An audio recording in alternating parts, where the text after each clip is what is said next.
Are you a fan of folk horrors? Starve Acre finally has a streaming release on Shudder, and it arrives this weekend, so should you watch? In 1970s rural England, Richard and Juliette's seemingly idyllic family life is thrown into turmoil when their son starts acting out of character. So this slow folk horror stars Matt Smith and Morfydd Clark as the parents of this quiet but disturbed young boy. And as they go about their lives in a remote area of the countryside, the parents begin to become captivated by an unknown dark and sinister force. Now, you know when a film has an amazing concept, where the story is full of malevolence and uncomfortable dread, but is also vague at points to increase the stress of the unknown? And then, as the story builds and the emotion bubbles over in frothy suspense, yeah, this isn't that. I love the quiet setting. I mean, it's cold and dreary with a bunch of rainy gray skies which just add to the melancholy and isolation. And because this takes place in the 70s, there's no technological distractions, allowing the characters to become fully immersed in their lonely surroundings. And the impetus for the plot, it's solid. Parents with a disturbed and somewhat violent child struggle to determine what's wrong with him, and then at the same time begin to have extremely strange interactions with wildlife around their home. And to compound the lowly feeling, Matt Smith's character obsessively digs on their property, hoping to excavate some unknown item. And this part makes sense, because he is a professor of maybe it's humanities or anthropology or something like that. So him looking for artifacts, it goes with the territory. But the lore that makes this entire movie work is barely provided, and then only comes together at the very, very end of the movie, with much of what preceded being haphazardly delivered with no cohesion or understanding to tie the points together.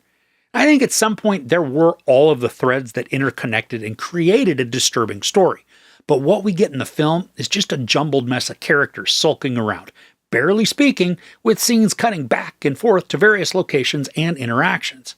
Now, I think both Smith and Clark do fine with what they're given, but the story doesn't provide any opportunity for them to be dynamic, even if it's a subdued dynamic.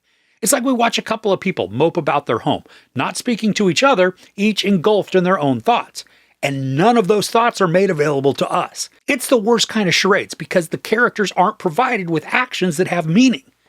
Now, to its credit, the final act of the movie does begin to pick up the pace and suddenly finds momentum. It feels as though the brakes had finally been let off and the story could progress unhindered.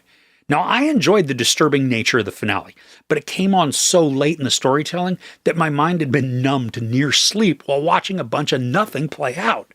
And don't get me wrong, I mean, I'm not looking for a spoon-fed story here. You have to do a bit of thinking to connect the dots, which I think is great, but some of those dots are barely visible, being given in mumbled sequences that are only briefly shown or told.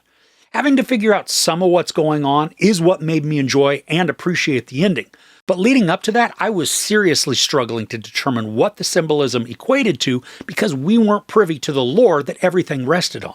The movie is only 98 minutes, but it feels much longer than that. Ill-defined relationships, almost non-existent mythology, and a general lack of storytelling direction slow this down way more than the story deserves. Smith and Clark capture the burdened and somber personas really well, creating believably broken people struggling to move forward. Now, had the plot divulged more of the background that feeds into the climax, this folk horror could have been both freaky and memorable. What we get instead is a meandering tale of a family coming apart where the narrative only realizes what it wants to do right at the end. There's sex, no nudity, some profanity, and some violence. I give Starve Acre 2 out of 5 couches. And I was bummed that this wasted its potential. It could have been an excellent story. All right, do you have any good folk horrors that you can recommend to me? I'd love to hear about them in the comments below. If you enjoyed this review, please give it a like. Also, don't forget to share and subscribe. I'm Chris. This is Movies and Munchies. Thanks for couching with me.